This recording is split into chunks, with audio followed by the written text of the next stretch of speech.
Joins us every single Tuesday to talk all things NFL. Danny B. Kelly. You can follow him on X and Blue Sky, senior staff writer at The Ringer.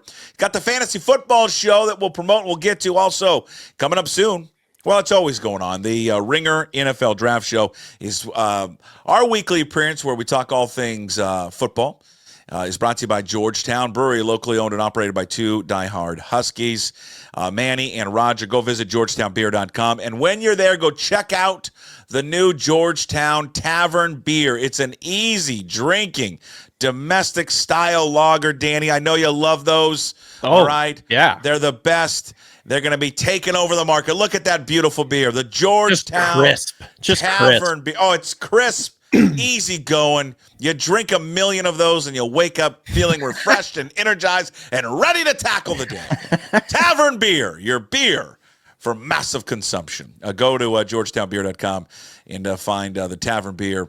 Just in growlers right now. All right, Danny.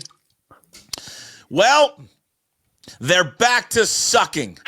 Grubb sucks. The offensive line sucks again, and the team sucks again. Yeah. We had 2 weeks where they were great, but they're back to sucking. Yeah. This is the nature of the NFL. This is what I've been trying to talk about all season long. Don't get too high. Don't get too low. The Seahawks are still in it. They control their destiny, I believe. Still, correct me if I'm wrong. They still can, if they win out, they can still go to the playoffs. Yes. Yeah, among other scenarios. Yeah. So, yeah, I mean, obviously, look, the Packers are really good. I think we talked about that last week. You know, this is a team that came into the week number 3 in DVOA. I know I mentioned DVOA last week too. This is a team that was better. They ranked higher than the Bills. They ranked higher than the Eagles in that metric. So this is a very efficient, good team. And they punched the Seahawks in the mouth. And you know, the Seahawks could not really contend with it. I felt like that game, I pretty much knew what was going to happen within about 5 minutes. What did you feel about that? Like right away, I was like, oh, this is not going to go well. Yeah, no. Yeah, it's just here's where I got real concerned. And normally I don't really pay attention to the coin toss because I just know what the outcome of the coin toss is always going to be now. Right? Like you win it, you defer. Right. And so I'm watching. They took the ball. And they took the ball. I'm like, God. What the hell does LaFleur know? No. What does he know that I don't know? And you know what? We found out right away. He knew something. And they marched right down the field and they did it in a manner which I thought Seattle was better at and had gotten better at. And they did was stopping the run. I mean, they had no answer for that. They had no answer for that team moving forward. Yeah. That was disappointing. Yeah, that is a good point. It's like we took the ball, that was like a statement, and then they just marched down the field. It's like all Josh Jacobs on that first drive. Yeah. That's the danger of the Packers is they're so good, they're so balanced, really. It's like they can run the ball. They can with Jordan Love, they can push the ball down the field. They have so many good weapons on offense, even down to like their tight end, Tucker Kraft, I think is really good. They have like 4 or 5 receivers that, you know, could be, I think, stars on other teams if they weren't, playing in a rotation for the Packers. And so just a really, really balanced team and a really good coach. I think LaFleur does not get enough credit for how good he is as a coach. Like, like Shanahan gets all this love for being like a scheme guru. Like, I love watching the Packers offense. You see guys totally bought in, for up to the 11th guy on offense, like blocking down the field on these end around plays and screen plays.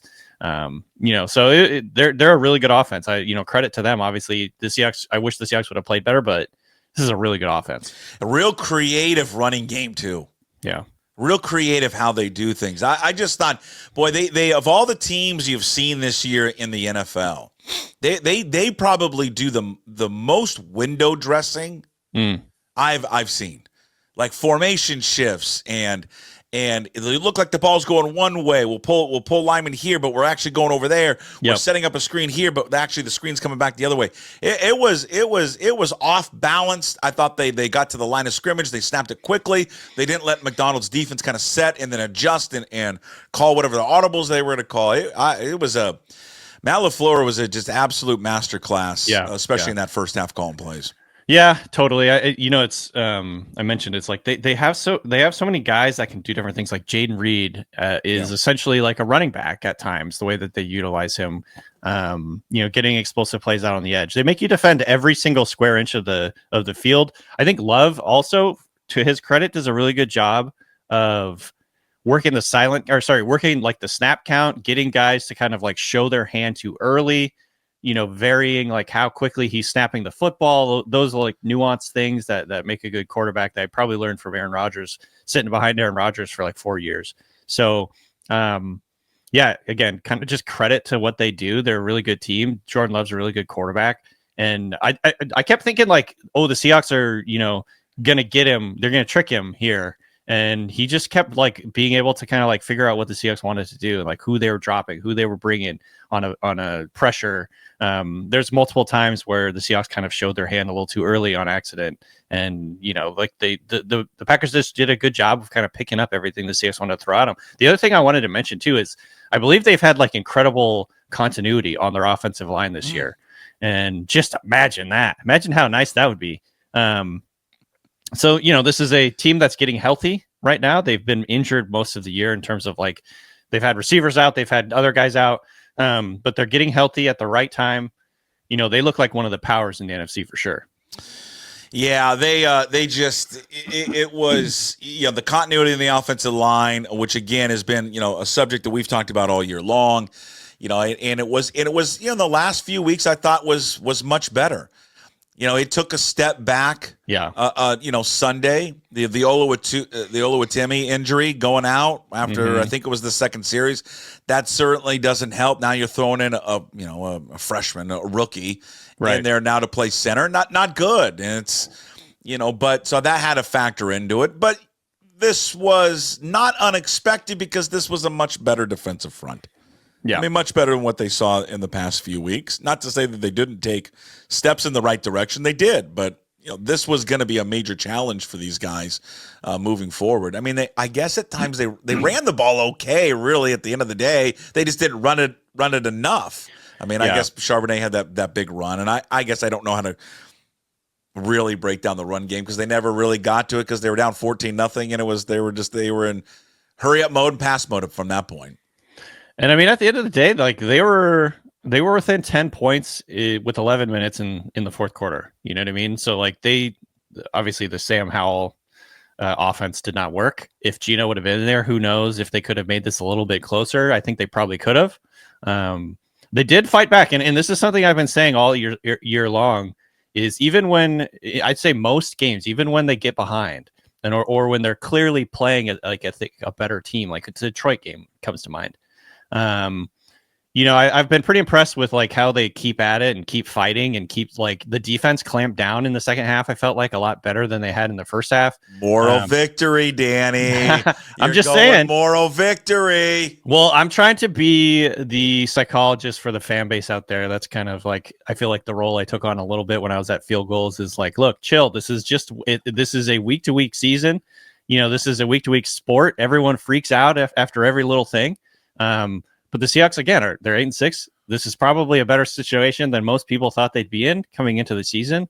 Not saying to count your blessings, but I'm saying like, look, this is like meaningful games at the end of the year. Like this is what it's all about. Let's do this. This is fun. And I think they can still go to the playoffs. So obviously, it sucks to lose the Packers on national TV, but this is still a good team. And hopefully Geno's okay. I think he's trending towards being okay. Yeah, I don't know. It'd be interesting to go back and to get a sense from everyone, like when the season started or in the off season when they had Mike McDonald and in all the transition, like what were Seahawks expectations? Like what were the fans' expectations heading into the season? Yeah, my expectations were this. They were pretty lame. I wanted to finish over 500, at least 9-8. Yeah. Yeah. That was, in a first year 9-8 with a brand new coach, you're changing things over. And I know that they had players that were, all coming back. There was talent there, but for me, Danny, it was, my God, the offensive line was still a mess. Yeah, it was still a mess. And then frankly, I didn't think the defense was that good. Right. I didn't think the defense was that good last year at all. And so I'm thinking, I don't know, have they really addressed, the defensive front? I did not like the linebackers at all. Right. I just thought that was those two guys were terrible pickups. It ended up being right because they ended up getting rid of them. And then, I mean, I liked the Byron Murphy, but I didn't know I thought Byron Murphy was going to have a rookie, kind of hazing period. And, for the most part, he's been good. And then I wasn't high on Leonard Williams. But obviously he's had a fantastic season. So for me, it was 9-8. So right now where they're at 8-6 with a brand new staff who had never done this before. Yeah, I'm good with what, I don't want them to lose the final 3 games, but they're not going to. They're at least going to get to 9-8. They hit the over already. Yeah, that's right. I believe the over 7.5 last year, or sorry, in the summer. And I remember just being like so perplexed by that. I was like, this is a 9-win team. Yeah. I picked them to win 9 games this year. Felt like that was being like conservative and realistic with everything you just mentioned. New staff, new systems, new players. They're duct taping the linebacker position, and honestly, like the moves they've made this year, getting Ernest Jones, like going with Tyrese Knight and kind of just giving the rookie a chance. Like I think you're seeing good results from this. I think their pass rush has been pretty good relative to like what I was expecting. And obviously, like, look, everyone wants to have like a Super Bowl team, but I don't know. Did anybody feel that the Seahawks were a Super Bowl team before the season? That, like, if you're being realistic, no. No, come on. I mean, there's just who really thought they were Super Bowl contenders? I mean, honestly, did people really think they were going to compete for the Super Bowl? Anybody really think they were going to compete to get to the NFC Championship game? I mean, I didn't. I don't know. I really don't know anybody that really thought that. I mean, nationally, that was for sure not the impression. I think I saw a lot of people thought they'd be either third or fourth in the division. And so, look, count your blessings. Like, this is the holiday spirit. The 49ers are in total fucking collapse. At least there's that, At least we got that going. We got that going for us, which is God, nice. Do they have a terrible decision to make in the offseason? And it shouldn't be that hard to make. There just is no way they can pay the guy. There's no, and I want them to do it, because if they do it, they're going to ruin their franchise. They're going to ruin it. Going to put them in a hard position. Yeah. Oh, they will bury themselves. He's not that guy. He's a real good quarterback. He's a real good quarterback. But he's not $60 million, Danny. Right. You cannot do that. I wonder, because there's a report that came out this week that he wants top of the market money, and I'm like, of course he does. Of course you say that, and of course you project that, but like, is he going to get that? I don't feel like he's going to get that. I don't think any team is going to give him that. Well, then what happens at the end of the year? I mean, they could be in some as we just quickly just bounce to the Niners. I mean, they could be in some wholesale changes. Right. I don't know. Maybe John Lynch change? Could be. I mean, maybe they just say, it's not working out anymore. Somebody, I think it was Aikman on the Monday Night Football broadcast last night, was talking about the Bears sending a trade package to get Shanahan. Yeah, I was like, Yeah, that's been brought up. I want to say it was Florio a couple weeks ago, maybe. Oh, interesting. A month ago, we talked about that. Hey, why would the Bears send some type of draft package to go get Shanahan, so Shanahan goes and works there with Caleb Williams? Yeah, I don't know, man. I just think like. 49er fans, I think the vibe right now is like, based on what I've heard, and obviously I don't talk to every 49er fan, but like I think there's 49er fans, and my co-host Craig is 49er. He grew up in the Bay, and so all his friends are 49ers fans. I'm like, there's an impression out there that I think people are done with Shanahan. Like, they just kind of like want to move on, which I think is wild. But excuse me, but from like a vibes point of view, it's tough, because like his late game collapses. His record in close games is not very good throughout his career.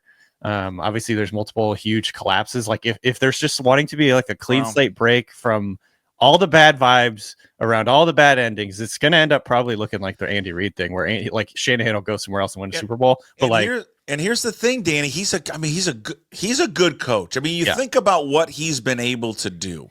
Look at the quarterbacks. Yeah. That he's taken to the Super Bowl. Brock Purdy and Jimmy Garoppolo. Yeah. Am I missing? Is there anybody else? No, those are the two, right? Well, he helped make Matt Ryan into the MVP of the NFL too. Right. I mean, think about that. I mean, imagine, like, as great as Andy Reid is, and Andy Reid's a great coach, right? He's phenomenal. Right. He's got Patrick Mahomes is a freak. That was just a match made in heaven. Yeah. Oh, yeah. I mean, imagine if he had his version of Patrick Mahomes. Maybe that is Caleb Williams. I don't know. I kind of feel like Caleb Williams wouldn't work in his system, though. I feel like Shanahan would put him in the doghouse and then go with like the backup. Like I think I don't want to see Caleb Williams with Shanahan, even though it probably would produce fireworks. Just because Caleb Williams is not like he's not like a play in the system guy. He's like the opposite. He's like, I got to do my thing and kind of like freelance and make plays out of structure. And Shanahan wants a guy who's just going to like, hit his back foot and get the ball out and like run the system. So I don't know. So are you surprised the reaction to Williams? I feel like we go right to he's a bust. He's already a bust. Yeah. He's already done. No, I'm surprised he's not playing better. I would say that. I thought he would have a smoother transition to the pros. I think coming out of college, every young quarterback is like, it's a huge challenge. It's really, really hard. I think that Jayden Daniels has been infinitely better and more polished than I thought he would be. And credit to him and credit to Kingsbury and that whole offense for like putting it together. And like, he just looks like a freaking veteran out there. And he obviously is like, has a really bright future in the NFL. But I still am like, I'm not, I think I'm discouraged because I wish it looked better, but I still believe very, very strongly in Caleb Williams as like a NFL player. I still think the tools, the mental makeup, the toughness, all that stuff is still there. I still believe in him. And it's like, honestly, it's like you look at that game last night, and not to just talk about Monday Night Football, but like they get down to the 1 yard line. They have a guy, an offensive lineman, come in, not declare. He makes a big block and they score a touchdown. And they back up. The next play, I think it's like a false start. They back up again. It's like everything that can go wrong with this roster and with this team has just been going wrong. A couple times later down in the red zone, they have 2 straight Keenan Allen drops. Then Roma Dunze drops a touchdown. It's like, dude, what are you doing? Like, catch the ball. It's like right on his chest. And then, of course, they save the day. He throws the touchdown. Caleb Williams throws a touchdown on 4th down. I'm like, okay, fine. But like, to me, I'm just like, I know I'm kind of like a Caleb Williams apologist, but it's like this, like the team around him is not helping whatsoever. It's just like a disastrous situation. Yeah, and then you go to the coaching staff, because I think with all these guys, it's always about fit, right? It's fit. Where do you go? Where's the best fit for you? He went to a situation where I'll be honest, they were convinced of that coach. That coach was a dud. He was a dud. Eberflus was a dud. And you could just see it. They should have just cleaned house right away. And then it makes matters worse when they hired Shane Waldron. God. And then trust their number 1 pick with him. A guy that Jackson Smith and Jigba was laughing. And was silent for like 30 seconds when asked him his opinion of Shane Waldron. He's a good person.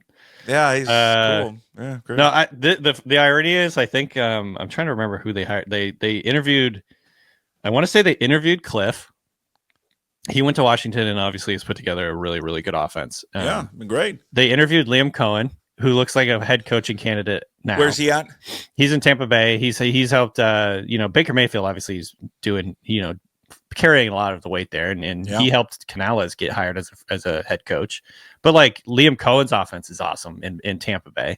There was a couple other offensive coordinators they hired that I think ended up going and being successful this year. And then there's Shane Waldron. They ended up on Shane Waldron for who knows why. I don't know why. They ended up on Shane Waldron. And the Seahawks, you get Shane Waldron. The Seahawks were like, all right, see you later. We won't try and keep you. Well, yeah, they're just like go. The one intriguing thing, and I mean, again, I don't know if they can get out of this. We'll just see how it shakes out here.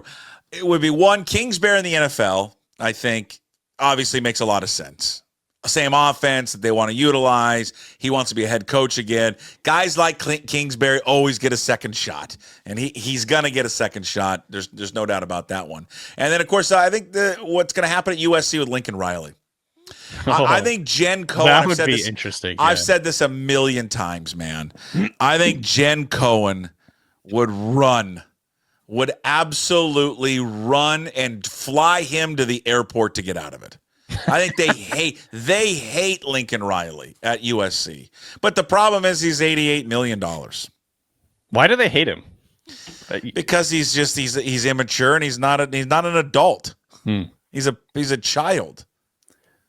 That would be they want rid of him. I just think get him in there, run his offense, get a good like an older defensive coordinator guy to like kind of like be the defensive czar, and he doesn't have to think about it.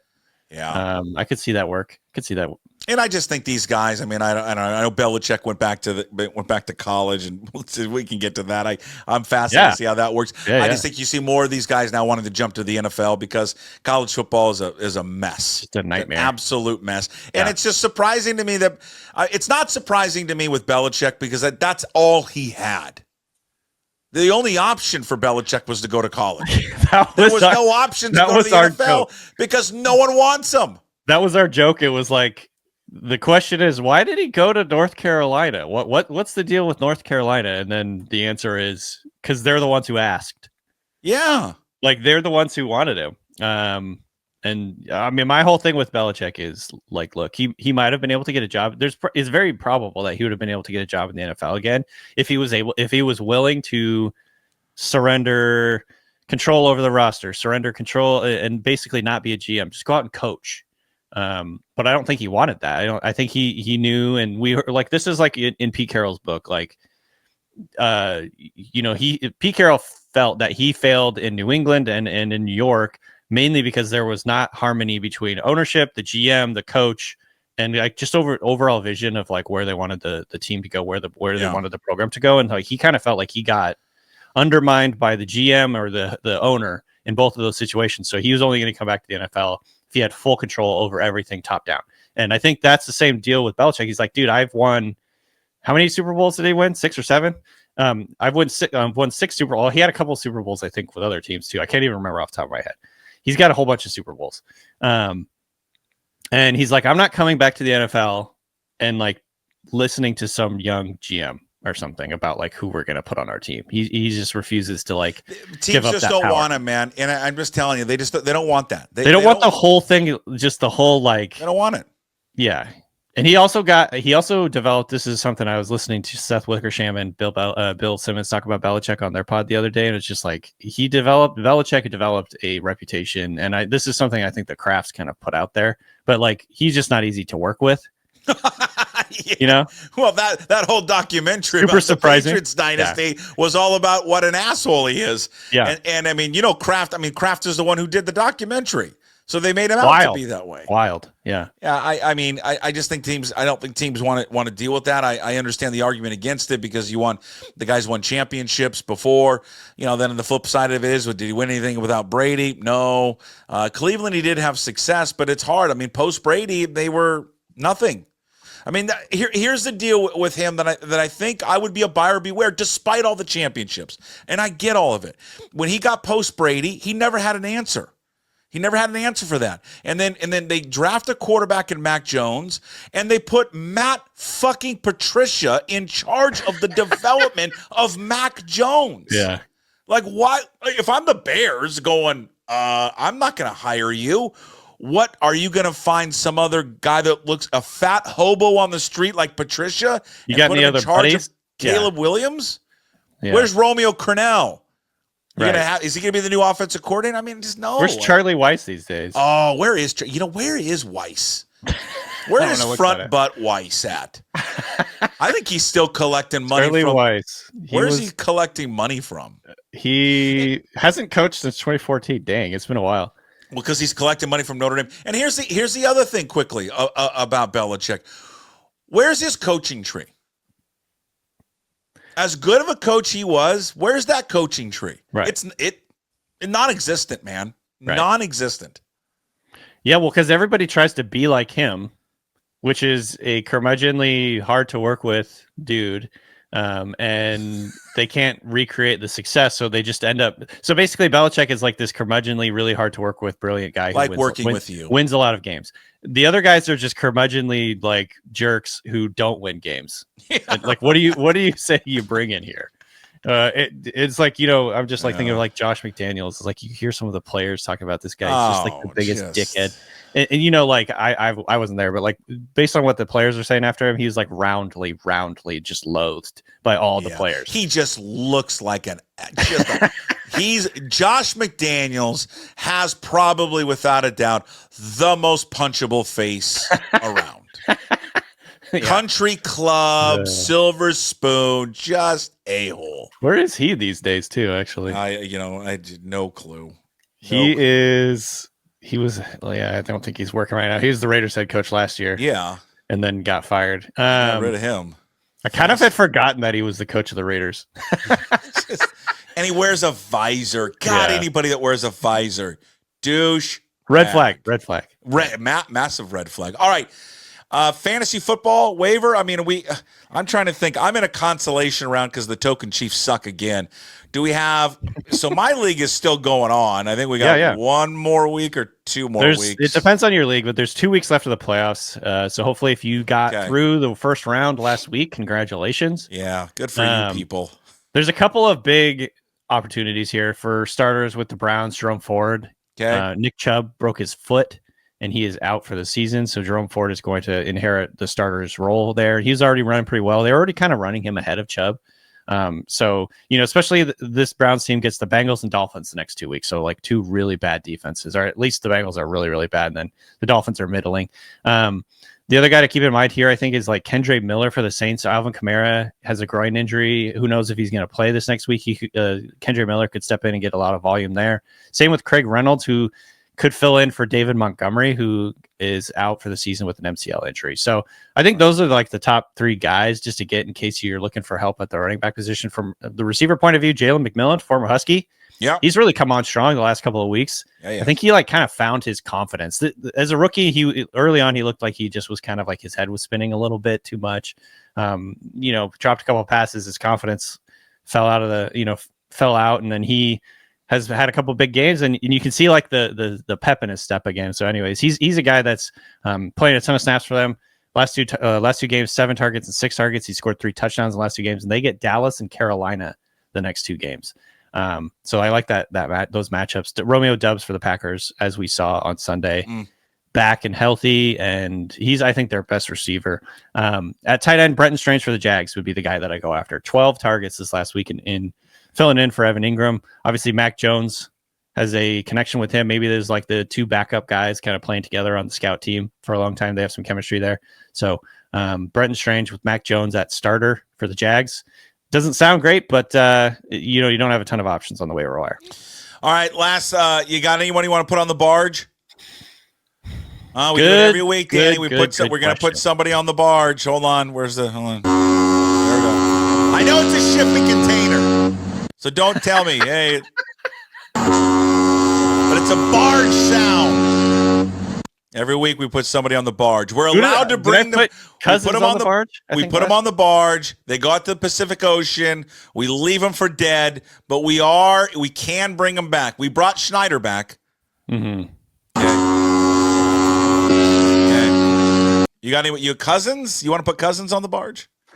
Well, I put him on there last week, I think. I'm trying to remember. You want to bring him back or leave him out there? No, let's leave him out there. Okay. I'll say I'm putting Devondre Campbell on the barge. He goes on the barge. There's a good one. That's a really good one. Yeah, he's on the barge. I'm gonna throw Shane Steichen on the barge for that ridiculous double pass play this past Shane week. Steichen. I thought that was funny. Okay. I'd still think Shane Steichen's probably a really good coach, but barge worthy. That offense. Just to go out there and think about what you've done a little bit. And then come back and maybe don't do double throws to Anthony Richardson anymore. Smart play. Danny, you're the best. You can, of course, follow him on X and or / Twitter, whatever you want to call it. Danny B. Kelly. Also on Blue Sky, senior staff writer at The Ringer. Ringer Fantasy Football Show, Ringer NFL Draft Show, all brought to you by our weekly conversations. We talk all things football, Georgetown Brewery. Go to Georgetown Brewery right now, georgetownbeer.com. Check out the new Tavern Beer, easy drinking domestic-style lager made with Pacific Northwest barley and a Yakima Valley hop. 4.2%. That's a nice, easy drinking beer. What do we got at The Ringer? What do we got all things NFL? What do you got cooking on the today? Let's see, recording. It's going to go up tomorrow. We're going to do a ranking of the potential job openings, and then we're going to talk about like which coaches might fill those jobs. And so it's going to be a lot of fun. The NFL is going to look a little different come this time next year. So just looking forward to kind of figuring out who's going to land where, who's going to be the Bears head coach this time next year. All right, thanks, Danny. We'll talk to you next week. All right, sounds good. Thanks, man. Actually, you know what? We're not going to talk to you next week. Oh, yeah. Next week is Christmas or post-Christmas. Right, we'll right. figure out next week's schedule, all right? All right, sounds good. There he is, Danny Kelly. The Danny Kelly Show, again, brought to you by Georgetown Beer. In case you missed that, came in late, the full Danny Kelly Show will be up on YouTube later. Subscribe there. Also up on Apple, Spotify, wherever you find your podcast. And, of course, the great Danny Kelly Show. You can find everything up at pucksports.com. All right.